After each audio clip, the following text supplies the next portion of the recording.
graduated from high school, did a postgraduate year at Jamestown High School in 1910. Thereafter, never went to college, so he never had the opportunity that you folks are having here. Spent 1 year at Albany Law School, where he crammed down 2 years' worth of work in one. Came back, read for the law, passed the law at the earliest time possible, age 21. Practiced law in Jamestown for 20 years, representing a variety of clients. Being a good lawyer and being a good Democrat, his ties became closely intertwined with Franklin Roosevelt.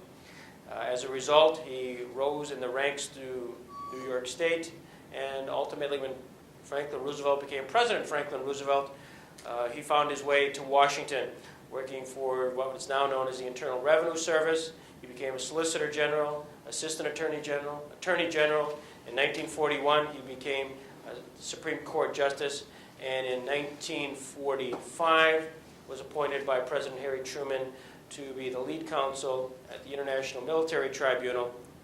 We also know him as the chief prosecutor at the Nuremberg trials. He referred to that particular event at Nuremberg as time spent which was the most important, enduring, and constructive work of his life.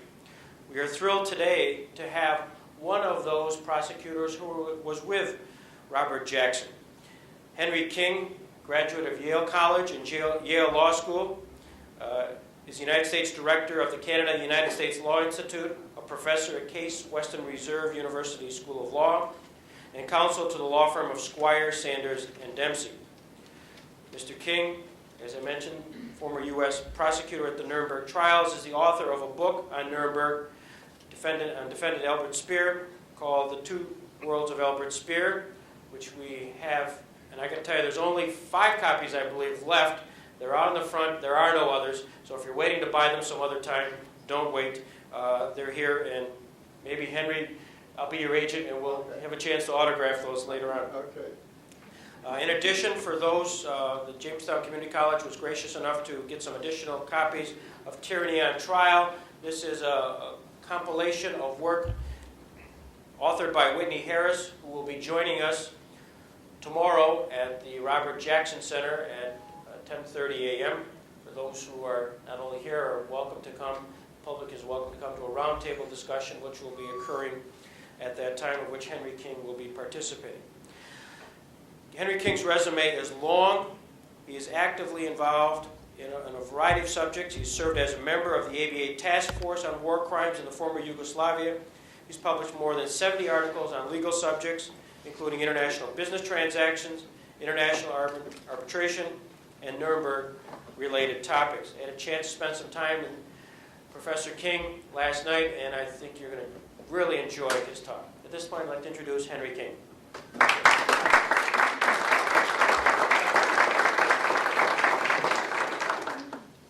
It's indeed a pleasure. Now, Bill, are you going to show that film? Okay. All right. This is hallowed ground. The man we're honoring here today changed the face of the world. And I take my hat off to Greg Peterson for his leadership in commemorating what Jackson did. So I'm happy to be here. First, a little biodata on myself. I grew up in Meriden, Connecticut. My father was mayor. My father had the idea that you ought to tithe for society, that there are too many takers in society, and he gave them himself to civic government.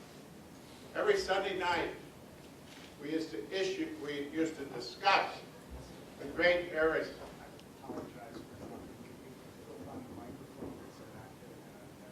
Okay, all right. Here, do you want to check it? I hope we get this thing straight.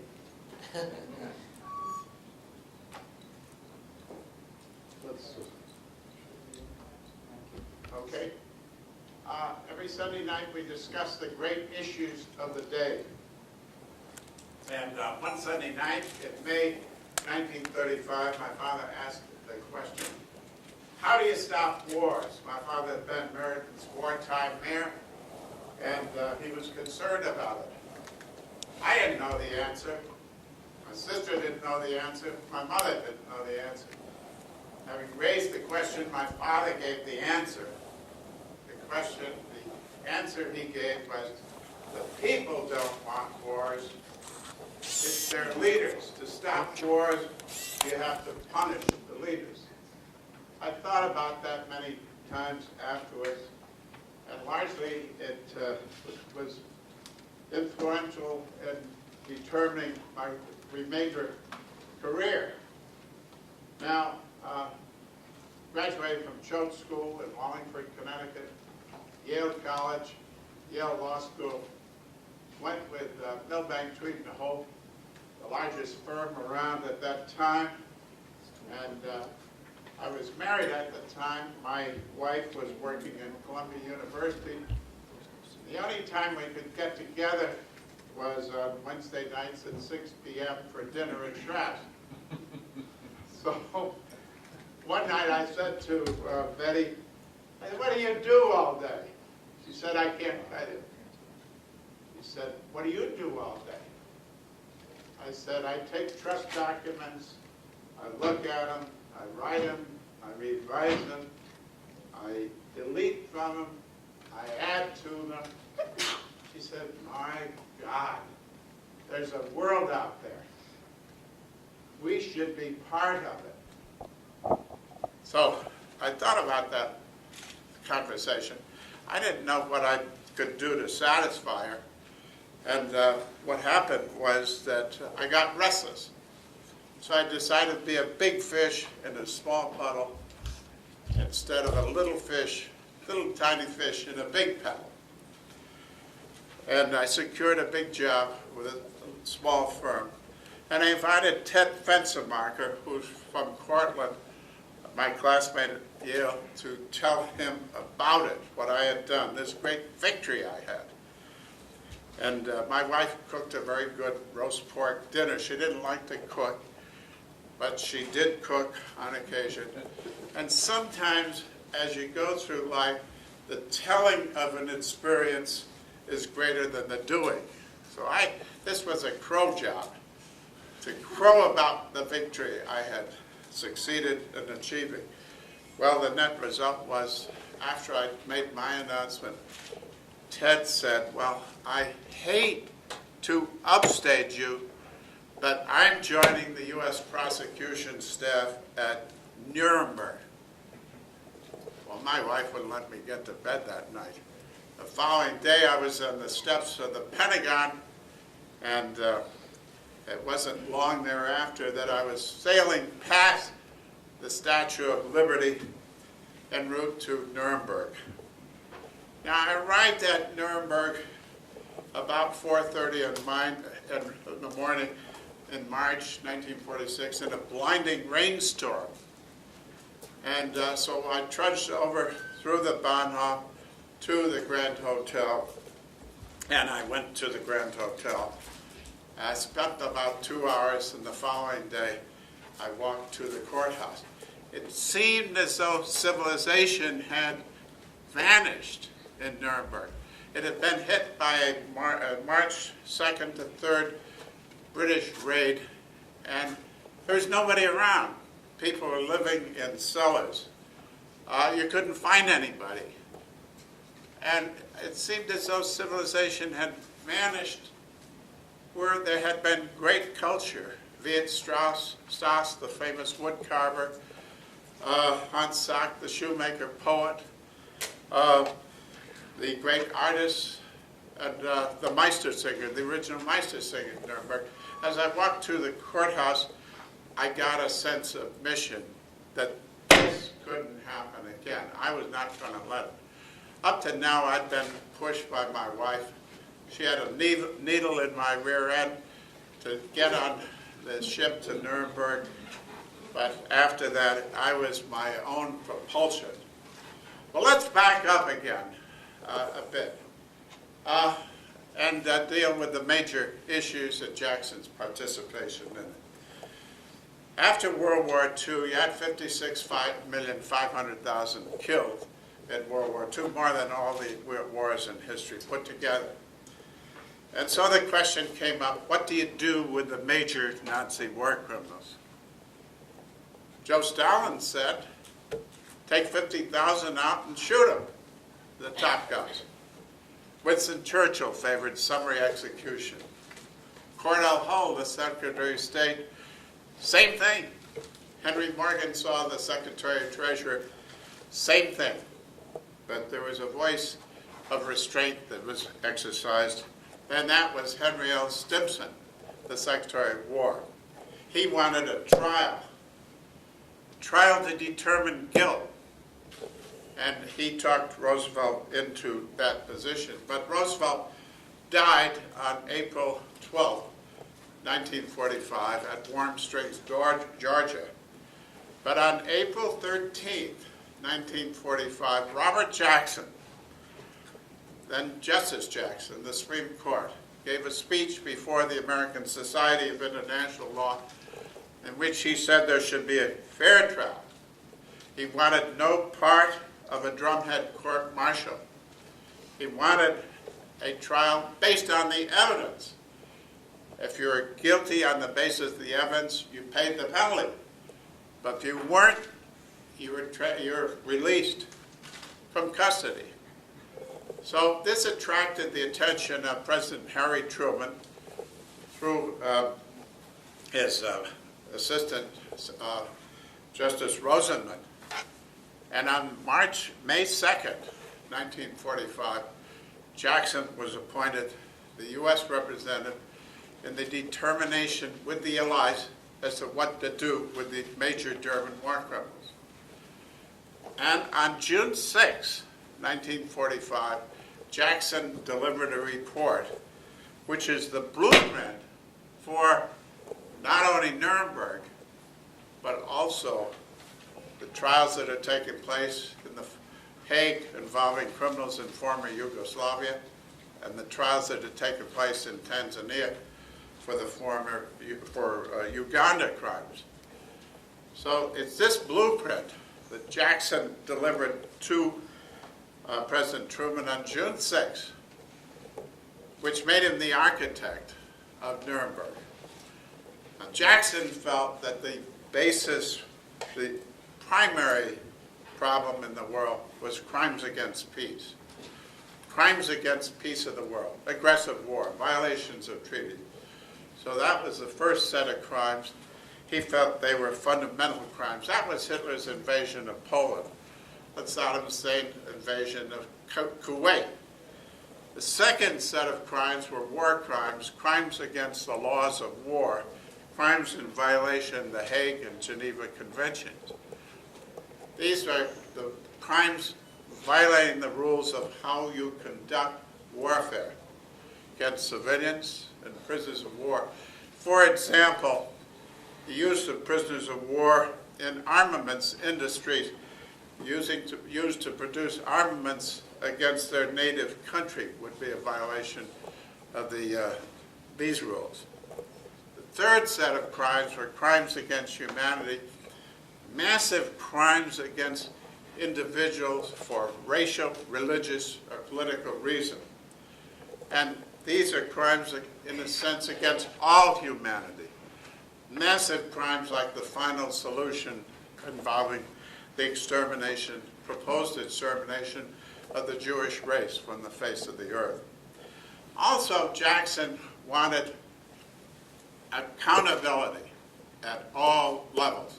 Accountability at the highest level, no sovereign immunity. He wanted no superior orders defense, because in the Third Reich, most orders were issued under Hitler's name, so that would be a perfect out for people. He also didn't want national laws, such as the national law of Nazi Germany, to be an excuse in connection with crimes against humanity. What Jackson saw was a world where individuals had rights which are not only national in scope, but international in scope. International human rights, international duties. Again, the thesis, human accountability. He took this to negotiations in London and negotiated with the Russians and also the British and the French. The Russians wanted a presumption of guilt. Jackson wanted presumption of innocence. Jackson prevailed. Russians wanted the crimes against peace limited only to what the Nazis did. Jackson wanted a general prohibition on crimes against peace. Jackson prevailed. It prevailed on every individual concept involved in Nuremberg. So Nuremberg is Jackson's blueprint for a better world. Now, on where to hold the trial, Russians said Berlin. Jackson, Nuremberg. Nuremberg was the situs of the Nazi laws against Jews. It was the situs of the great party rallies. It was also a situs of a party headquarters. So that this was an arrangement where Jackson determined the situs of the trials. The big courthouse and the prison adjourning attracted Jackson also. On the selection of defendants, Jackson decided that each defendant might be the top person in each walk of German life. Diplomats, military, industrialists. This is the way the defendants were selected. Now, in connection with the presentation of the case, Jackson favored a documentary case. Let the Nazis convict themselves with their own words, not by testimony that could be attacked. And this was the basic thesis, the approach that was adopted. However, they did have several witnesses who were very significant. Rudolf Hoss, the commandant of Auschwitz, was a witness. And he testified on April 9, 1946, that while he was commandant of Auschwitz, 2,500,000 people were exterminated. Another 500,000 people died of illness at Auschwitz. Otto Ohlendorf, who was the head of the action group in southern Russia, looked like a banker, industrialist. An appearance in the courtroom, he said that while he was head of Einsatzgruppe D in southern Russia, that 90,000 men, women, and children were exterminated. That's the type of witness we had. I don't want to go into the details of the trial, that's another story, but we had two primary defendants. One was Hermann Goering, who was the deputy for, who was the number 2 man in the Third Reich, at least officially, but then Albert Speer, who was actually number 2 in power at the end. Now, as a result of Nuremberg, 3 individuals were acquitted, which gives Nuremberg credibility. 7 people got jail sentences, 12 were sentenced to hang. And the United Nations on December 11, 1946, adopted the Nuremberg Principles as part of international law. But there was a hiatus there because the Cold War was on. Neither Russia nor the United States, who were the powerful countries in the world, wanted to engage in any extension of Nuremberg. Both felt that they might be victims of a new era of war crimes trials. Now, the Cold War ended in late 1980s and 1990. In 1993 and 1994, Security Council resolutions established war crimes trials in the former Yugoslavia and in Tanzania for crimes committed in Rwanda. The Yugoslav crimes were tried at The Hague. The Rwanda crimes were tried in Rwanda. Now, these adopted Jackson's approach at Nuremberg. Fundamental crimes, crimes against humanity, war crimes, genocide, all what Jackson had outlined at Nuremberg. No crime of aggression because it was felt, allegedly, that it was not applicable. Now, these trials are being conducted today. The climax of the trial will be the trial of Slobodan Milosevic at The Hague for crimes of genocide, war crimes, and crimes against humanity committed in the former Yugoslavia. Now, these are different from Nuremberg in some senses. At The Hague, involving Yugoslavia, no hanging. Life sentences maximum. That was the European approach. There are appeals possible in The Hague, not possible at Nuremberg.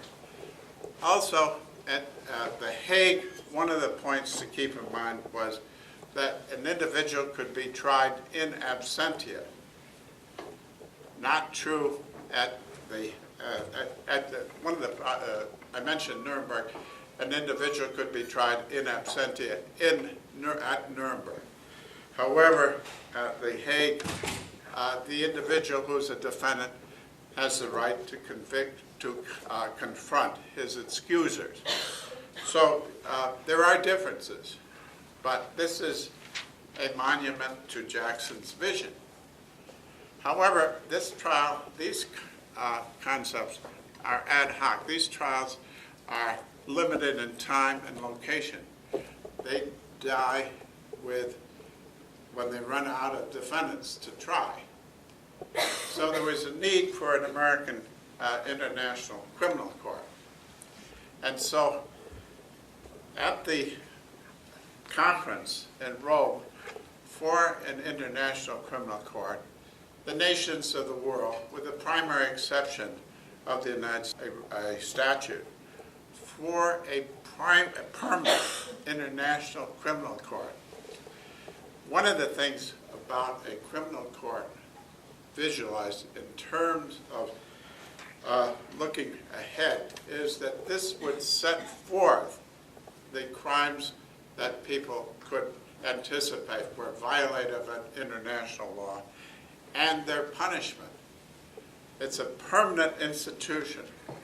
It'll be the most important new institution of the 21st century. It adopts Jackson's concepts on crimes against humanity, war crimes, genocide, and the former Nuremberg prosecutors, including Whitney Harris and myself and one other, were instrumental in getting aggression included in the statute, but only subject to its subsequent jurisdiction. What does this mean for the international landscape? It means that if you have an Osama bin Laden and he commits crimes after this statute for a criminal court goes into effect, he could be tried at The Hague for violation of those laws.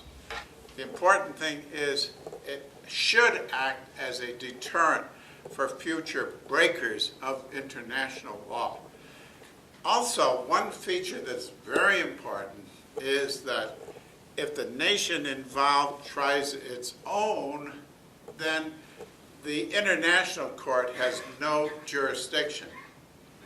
That's a very important point. Another point that's very important is that the Security Council of the UN can delay for 6 months the trial of an individual, and that 6 months can be extended. Why did the United States want to turn its back on Jackson? Well, the fear that American soldiers would be subject to the same rules that everybody else in the world is. I maintain that the protections of American soldiers are very great. If you try them yourself, no jurisdiction for the criminal court. Also, the U.S. is a member permanently of the Security Council, could delay the trial on a 6-month basis, which can be extended. It's shameful that the United States is not part of this activity. 42 countries of the 60 necessary have agreed to ratify this treaty. nations of the world, including the European nations, Australia, Canada, all our friends have partied to it. German Parliament ratified it 351 to nothing. So the U.S. is on the outside looking in. We've got to get in the inside and participate in this activity. I don't think the Pentagon should determine our policy on building a better world under a rule of law. So to sum up, what's this all about? Well, Jackson's vision was that reason should replace power as a government determinant of relations between nations and individuals globally. He said that Nuremberg is the greatest tribute in his opening statement, that power had ever paid to reason. Second point is that the complaining party, according to Jackson in his opening statement at Nuremberg, is civilization. That we had to get a handle on relations between nations. Otherwise, with the destruction of new technology, we destroy ourselves from the face of the earth. That this was important because civilization should rise up and be a party to the biggest trial in history. This is right in Jackson's opening statement. Another, also important, particularly relevant for the United States, is the statement in his opening statement that to pass a poisoned chalice to the lips of these defendants would pass it to our lips as well. That we have to be governed by international law and international rules. Well, Jackson didn't see the implementation of his dream in his lifetime, but it's very with us today. It's the basic framework on which most nations visualize the world of the future. Jackson had his critics. Supreme Court Justice Harlan Sloan, who was Chief Justice of the Supreme Court, said that Nuremberg was a high-class lynching expedition. Some statement by a Chief Justice of the Supreme Court. Robert Taft said that Nuremberg was a travesty on the rule of law. He was disparaged by Douglas. He was disparaged everybody. But he had the courage of his conviction. He knew in his heart that he was right. He knew it from within him. I leave you with several thoughts today. One, if it's said that Robert Jackson was a dreamer, I say amen. We need dreamers. We need visionaries. We need people who can look outside our framework, see a better world out there where individuals and nations can relate to one another on a rule of law. It's the rule of law that made America great. Why can't we apply it internationally? This is what it's all about. I say also that you have to dream because the world is imperfect. The Jackson's vision is the right one for us because the power of technology in small countries is immense. We see it today with the destruction of the World Trade Center and individuals. We have to have rules that govern our relationship across borders. I believe also personally that we have to keep our eyes on the stars. We have to look over the hill with vision to see a better world. And we have to tithe a bit to secure that better world. People should be involved in the push for U.S. accession to the International Criminal Court. We don't sit on the sidelines because we can't afford it. I don't think we can afford it. Sure, Jackson was a dreamer. And some dreams fade under the glare of practicality. Other dreams become outmoded by time.